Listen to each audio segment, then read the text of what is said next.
El cuarto seminario internacional que se titula Comunicación Digital, Públicos e Interacciones. Y dentro de este marco general, pues evidentemente la doctora nos hablará de uno de los temas que están claramente relacionados con sus líneas de investigación. Su línea de investigación principal está en torno a la sociología del trabajo, y dentro de ella sigue temas como el trabajo de mujeres, todo lo que es trabajo de mujeres, desde el punto de vista también del desarrollo y el bienestar, y así como otras líneas, entre las que cabe destacar IDH, que es el Índice de Desarrollo Humano, y que para hoy nos ha preparado una ponencia que lleva por título el uso de los medios digitales en la conciliación trabajo y familia. Hay un vínculo muy especial entre nuestro trabajo, que es básicamente comunicación digital, y el fenómeno de lo digital está generando en el nuevo tipo de relaciones sociales e incluso dentro también de la propia pareja y de la propia familia. Es decir, lo digital como fenómeno está afectando a nuestras vidas de una forma muy clara, en ocasiones con unos efectos positivos, en otros no tanto, en otros hasta negativos, pero ella va a podernos dar su visión, su gran mirada de experta desde el trabajo y sobre todo desde el trabajo que afecta a la vida familiar. Así que, a riesgo de haberme olvidado quizá alguna cosa que merecía haber sido dicha, espero que todo el mundo me perdone y que cedo la palabra para que ella nos pueda ilustrar con su conocimiento. Así que, Aurea, por favor. Muchas gracias. Primero que nada, a mí me gustaría agradecer al Grupo de Investigación, Comunicación e Información Digital de la Universidad de Zaragoza el haberme invitado a dar esta plática en el marco de mi estancia académica, que también agradecer muy especialmente a María Gómez y Patiño el hecho de que yo pueda estar aquí con ustedes ahora platicando sobre parte de mi trabajo de investigación. En efecto, así como María hablaba de mis líneas de investigación, pareciera que trabajo muchas cosas diversas.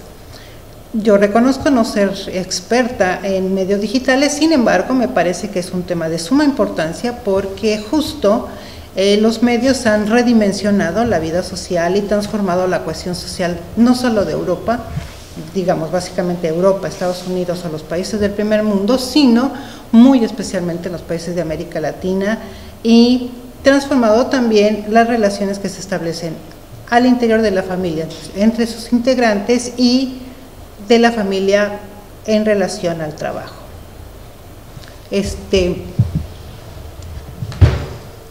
Los objetivos que yo me propongo en esta charla, que bueno, le había llamado ponencia, pero no es tan ponencia, sino más bien es compartir un poco el conocimiento entre los que están aquí presentes y su servidora, son estos que están, primero, repensar el uso de las categorías de análisis sociológico en los medios. ¿Por qué para mí es un objetivo?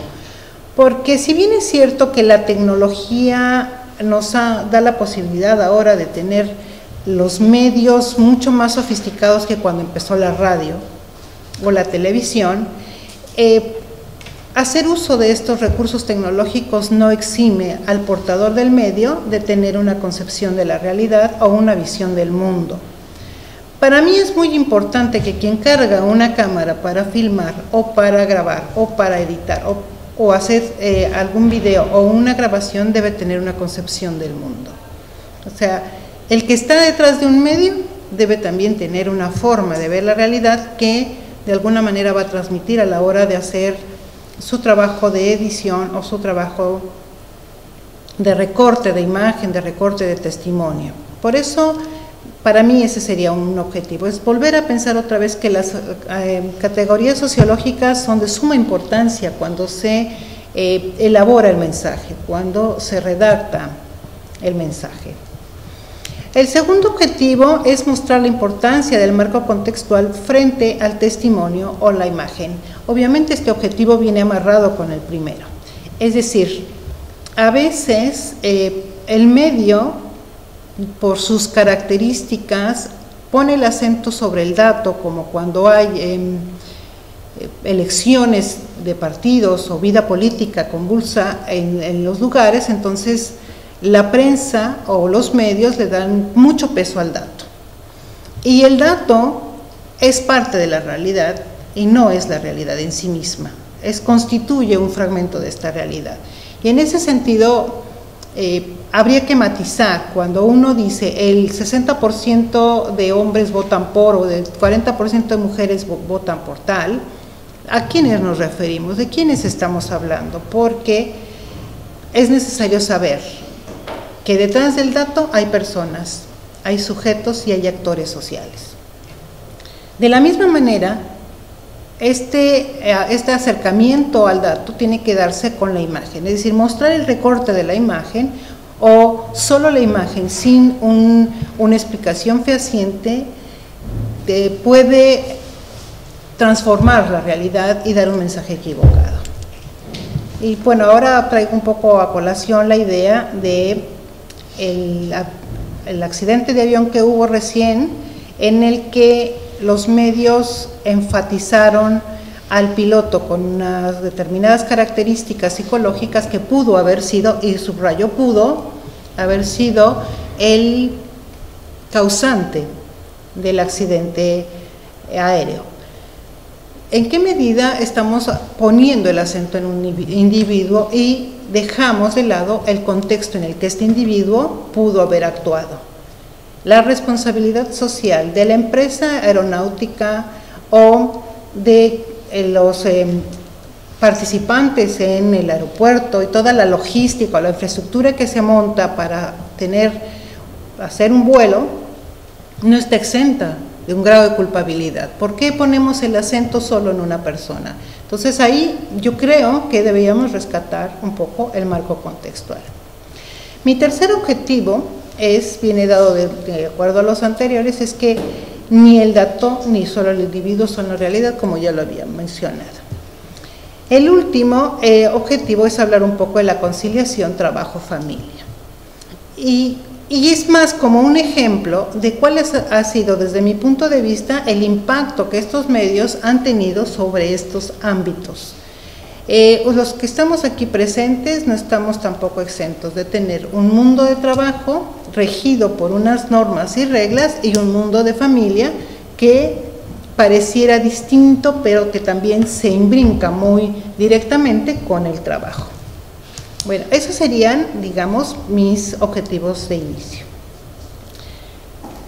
Empezaría obligadamente a hablar un poco del tiempo. El tiempo para mí ha sido un tema de investigación colateral. Me gusta acercarme incluso a la postura que tiene Hawking sobre el tiempo, que bueno, eso es ciencia pura, que está como alejado de mis temas, pero es un tema que ha dado mucho que escribir a los científicos y a los teóricos en todos los ámbitos. El tiempo para mí es necesario que recordemos que inició desde la Iglesia Católica cuando descubrió que era una fuente de poder. El poder civil y el poder de la Iglesia se disputaban el establecimiento de los relojes en las plazas públicas para ver quién tenía el control de este tiempo. Pero no fue sino hasta el triunfo de la Revolución Industrial que este tiempo en realidad cobró sentido. El reloj que se instauró en los procesos de producción nos cambió la vida, porque también al parejo de determinar ritmos y determinar tiempos en las cadenas de producción, impuso la precisión y el orden. Estableció la jornada de trabajo y los tiempos de descanso y de reproducción, y lo que hoy llamamos tiempo libre.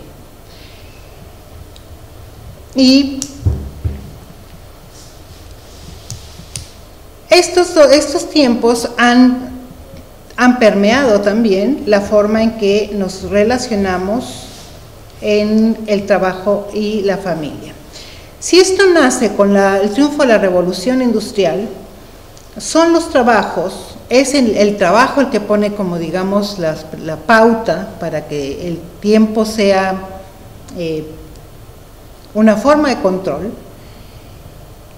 Tiene que ver también con los modelos de producción, es decir, nace muy rígidamente establecido como una jornada laboral extensa y después va acortando sus tiempos. Hoy tenemos las llamadas jornadas flexibles, trabajo por temporada, trabajo por semanas, trabajo por días, que también redimensiona las relaciones con la familia, porque no es lo mismo estar en un centro de trabajo durante una jornada de 8 horas y tener en claro que después de las 8 horas uno tiene tiempo de descanso, que tener una sensación de incertidumbre de quizá trabajo hoy, quizá no trabajo, quizá trabajo todo el día, en esta temporada sí, la otra temporada no, lo que nos pone en un límite entre el trabajo formal establecido y el trabajo precario o flexible.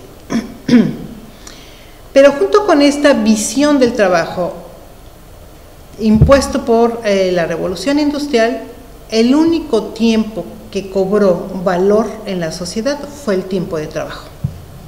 El tiempo de la casa pasó a ser invisible. Es decir, las labores de las mujeres en casa pasaron total y absolutamente a ser invisibles porque lo único que pesaba era el valor del trabajo en la producción.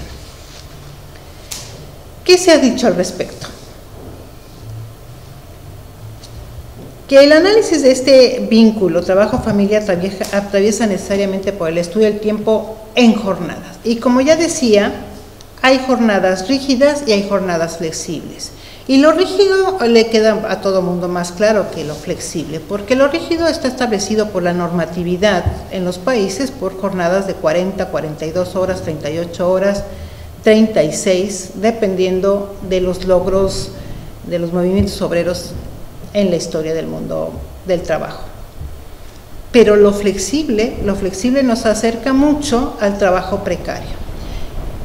En Europa el trabajo precario tiene unas dimensiones totalmente distintas de lo que puede tener en México y en América Latina. El trabajo precario es también exclusión social, es no solo no tener accesos a los servicios públicos como educación, salud, vivienda, sino tener incertidumbre en el ingreso. Y derivado de esa incertidumbre también tener incertidumbre en lo que se puede lograr con un salario. Vivienda, salud, educación. Esta rigidez o esta flexibilidad tiene necesariamente que ver con el tipo de modelo de producción que las sociedades han elegido.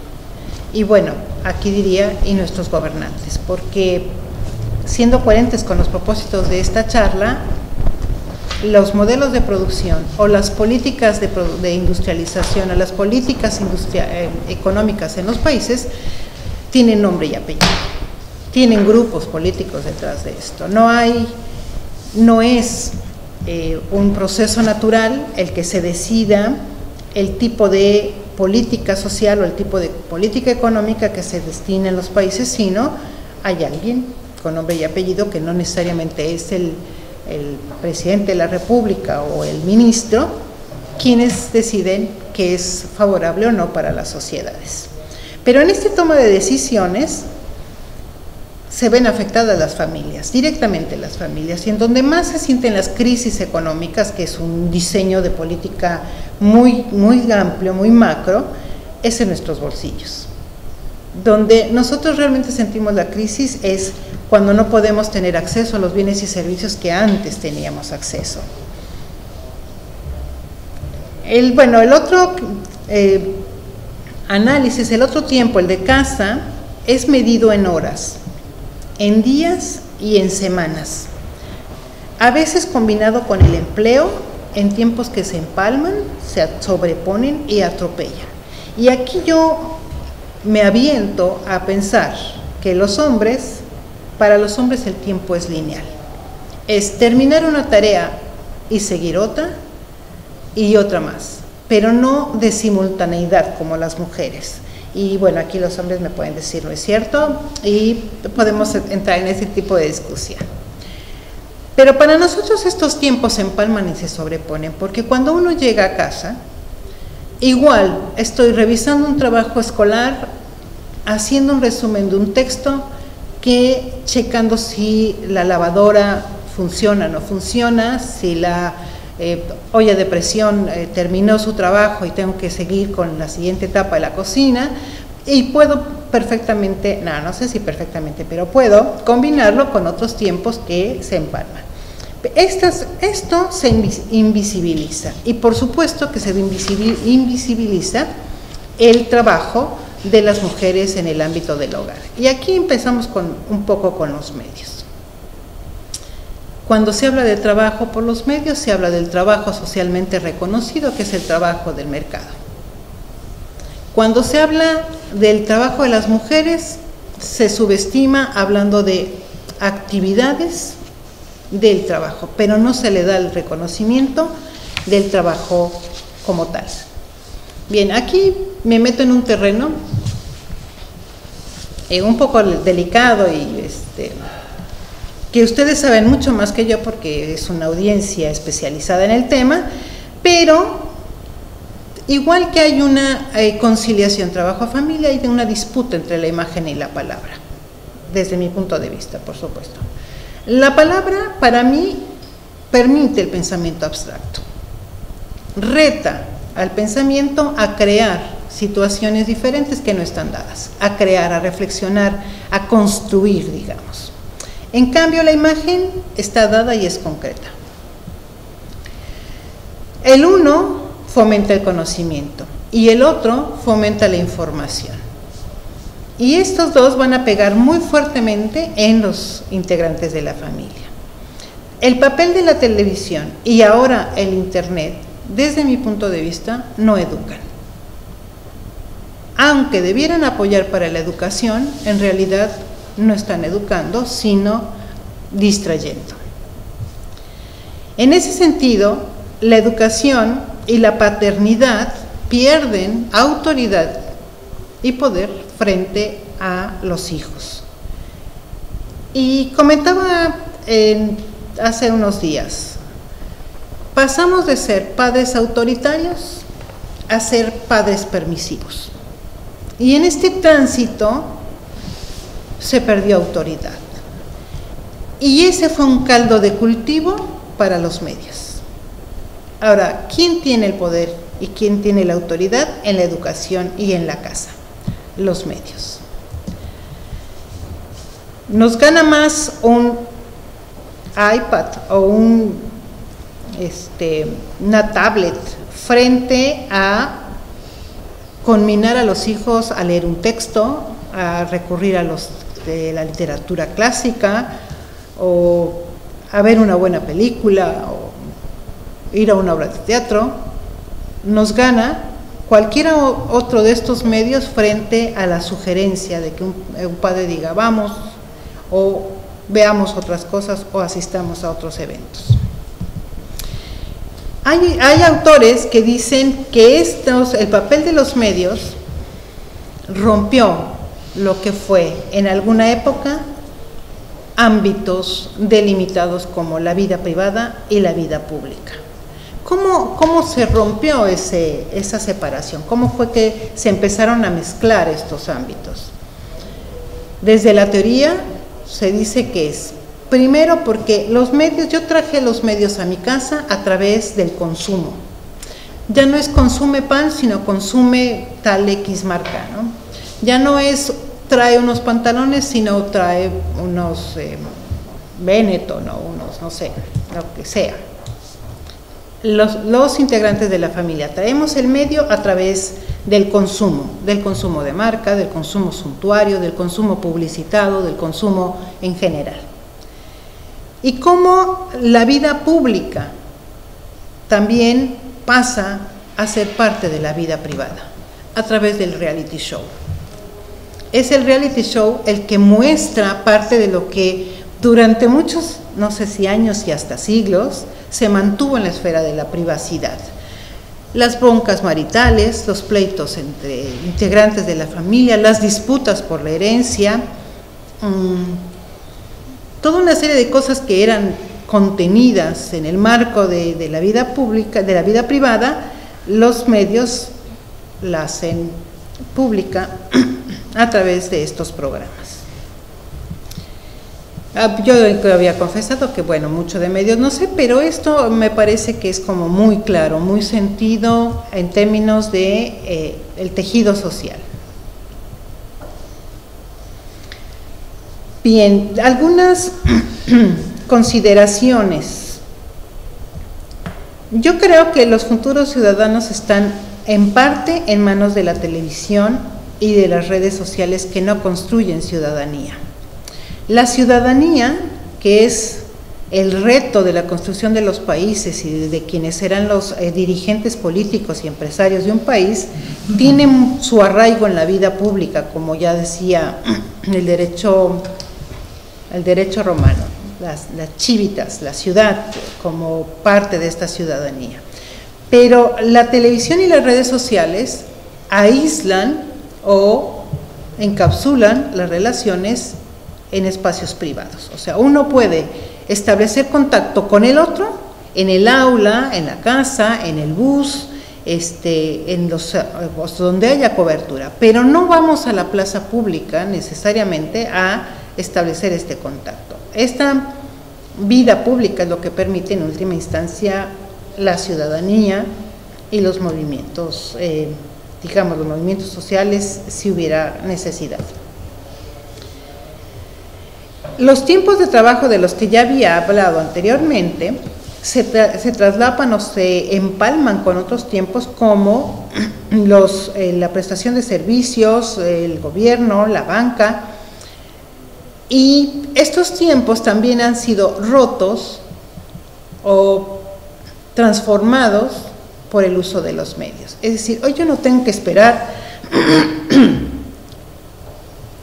que pagar el agua o el servicio de agua, sino que lo puedo hacer a través de la línea. O lo mismo con la banca en línea, que puedo hacer transferencias o pagos o algún otro movimiento. Es decir, estos tiempos de trabajo también están cruzados por este nuevo fenómeno de los medios. Y bueno, finalmente decía, el problema de la conciliación no es un asunto de mujeres, no es si yo optimizo la tecnología o los recursos para cumplir con mis tareas del hogar y además mi trabajo, sino es un asunto que le compete a toda la sociedad. Y en ese sentido el uso de medios también tendría que ser promovido de otra manera, que ayude a que estas relaciones sociales se den de la mejor manera. De lo contrario, tendríamos algunas dificultades que ya se han venido arrastrando en otros momentos. ¿Qué son? El tiempo destinado al trabajo o a la familia implica robarle tiempo uno al otro. Es decir, si trabajo más, estoy menos tiempo con la familia, mucho menos tiempo con la familia, o sacrifico fines de semana y días de asueto o feriados si trabajo más de lo que necesito. Pero de igual manera, si yo cuido más a la familia, me integro más a la familia, tengo menos tiempo de trabajo y descuido el trabajo, con lo que hay una tensión o un aumento de estrés derivado justamente porque uno siente que no cumple con el trabajo o siente que uno no está respondiendo al papel de ama de casa o de esposa o de hija o de madre. Y esto ha traído muchas consecuencias. Y lo otro es, tanto la una como la otra, es decir, trabajo y familia implican compromisos, responsabilidades, tareas. A veces uno se ve abrumada entre la una y la otra. Yo presenté en alguna ocasión una ponencia con datos sobre una exploración que se hizo en Guanajuato al respecto de esta conciliación trabajo-familia, y hablaba de mujeres obreras y de la dificultad que tenían estas mujeres obreras de atender a sus hijos, porque sus jornadas de trabajo no solo eran largas, sino eran jornadas dobles, es decir, salían de trabajar de un lado y iban a trabajar a otro, y en ese sentido el tiempo que le dedicaban a los hijos era mínimo, con todo el coste social que ustedes puedan imaginar. Pero en esa mesa había otra ponente que presentaba el mismo tema con empresarias, y entonces la mirada era totalmente diferente, porque mientras la obrera sufría de cómo se sentía culpable de que no podía cuidar a sus hijos, la empresaria, o desde el punto de vista de estas empresarias estudiadas, era como mucho más, menos intenso. ¿Por qué te contaba? Celular con sus hijos, de comunicación inmediata que le mantenía en contacto. Servicios extraescolares para que los hijos fueran actividades como natación, gimnasia, yo qué sé, todas las que pudieran ser. En resumen ellas tienen, las empresarias, muchísimos más medios electrónicos, digitales, telefonía o lo que sea, que le ayuda de alguna manera a solucionar esta dificultad trabajo-familia. Las obreras no tienen, por lo menos en el caso en el que nosotros hayamos estudiado esto, no tenían esa posibilidad, con obvio mayor riesgo de cuidar esta generación que suponemos va a ser una generación futura de ciudadanos. Bien, finalmente diría, la conciliación de trabajo-familia le apunta al bienestar. Sin embargo, yo decía hace rato, no solo es un asunto de mujeres, cuando hablamos de género hablamos de hombres y mujeres en las tareas de casa y las tareas sociales en general. Es un asunto también de la sociedad y hay mucha responsabilidad en el papel del Estado. ¿En qué tipo de políticas sociales diseña? No para las mujeres, porque entonces caemos en una parcialización de las tareas, sino en políticas de conciliación que involucre a los hombres en tareas no tradicionalmente masculinas. Pero también es cierto que el mercado, hoy por hoy hablamos de mercado, de libre mercado, tiene su parte. Si la política social se contrae, la responsabilidad de atender a la familia va directamente, la responsabilidad de atender a los integrantes de la familia se asume en la familia. Y si el mercado cede servicios, entonces la familia puede vivir con una relativa tranquilidad porque hay un apoyo por parte del Estado que le ayude a sortear las necesidades de los integrantes. Y entonces ya tenemos una mirada integral. O sea, este problema de conciliación trabajo-familia no es de las mujeres, sino es del Estado, tipo de políticas, tipo de toma de decisiones. Es del mercado, un mercado más libre, más acotado, menos acotado, y por supuesto de las familias. Pero de ninguna manera es un problema de mujeres. Yo hasta aquí terminaría un poco la parte teórica de la plática y quisiera mostrar un par de diapositivas y algunos datos que ubiquen de las mujeres de las que yo hablo en México. Lo que ustedes ven ahí en esa diapositiva es el país de México, y la parte norte, que está en un rojo intenso, es la parte que colinda con Estados Unidos y la parte que tiene un índice de desarrollo humano mucho más alto. Ahí los indicadores muestran mejores niveles de bienestar. La parte rosa, que es la parte sur, es la parte más depauperizada del Estado. Es donde hay mayor niveles de pobreza, mayor nivel de exclusión, hay pocas fuentes de ingreso, hay muchos problemas bioambientales, hay falta de agua, erosión de tierras, analfabetismo, etcétera.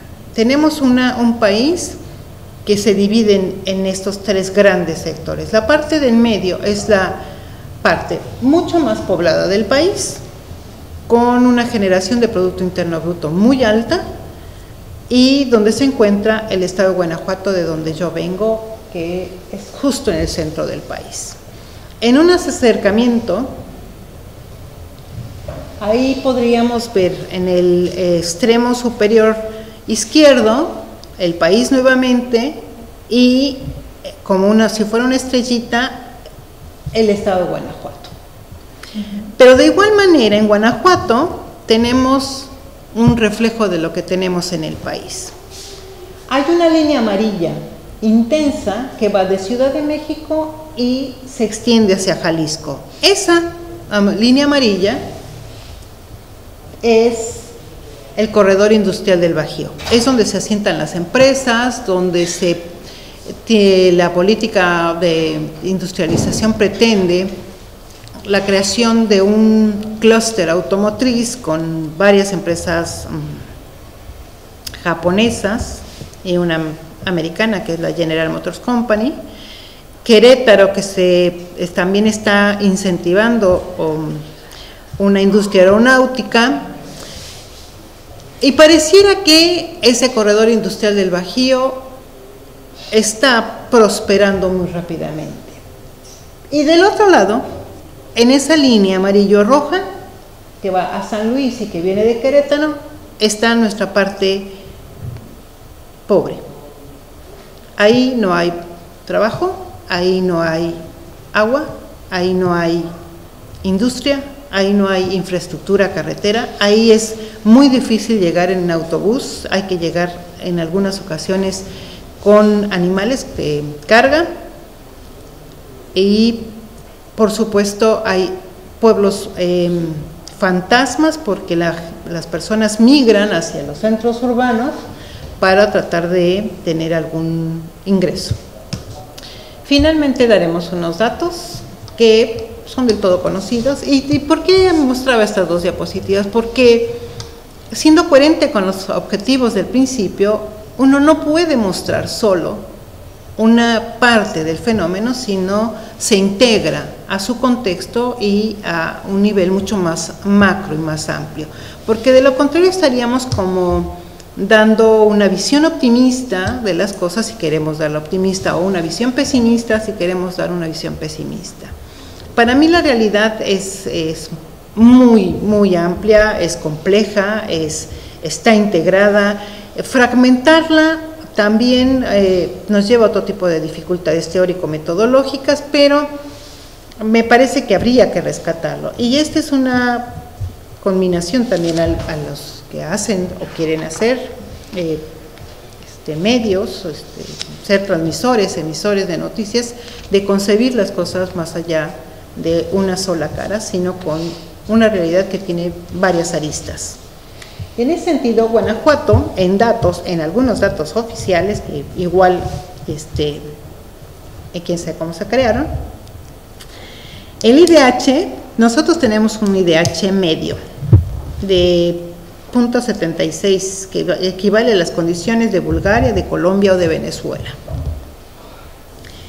Nuestra escolaridad promedio es el primer grado de secundaria. Eso quiere decir que el total de habitantes del estado contaría con escasamente 9 años escolares. El ingreso per cápita son $6,133 anuales. La esperanza de vida de 72 años. La pobreza extrema se incrementó 5.02% entre el 2008 y 2010. En ese mismo periodo, el ingreso de los hogares disminuyó en 18.3%. Hay mayor ausentismo de trabajadores por enfermedades y es un estado con una mayor concentración política. Todos los partidos están ahí.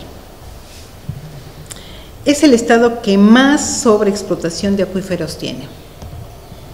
Casi el agua que hay es agua que sale del subsuelo con niveles de toxicidad alarmantes para la salud. pero no sé, vamos, en aras de desarrollar la línea amarilla de la que hablábamos, a la industria se le ofrece el agua que no tiene, por ejemplo, el noroeste del estado. Bueno, tampoco hay que ser pesimistas. Esto también es una de las caras del Estado. La otra, yo siempre digo y termino diciendo, necesita de nosotros, necesita de la investigación, de acercamientos acotados en tiempo y espacio, necesita demostrar quiénes son los que están detrás de este número, en qué situación, en qué condiciones, qué dicen ellos y dónde queda su felicidad o su bienestar o digamos, sus sentimientos hacia una situación que a veces no es muy clara. Pues yo lo dejo aquí para que podamos abrir el debate. Muchísimas gracias por su atención.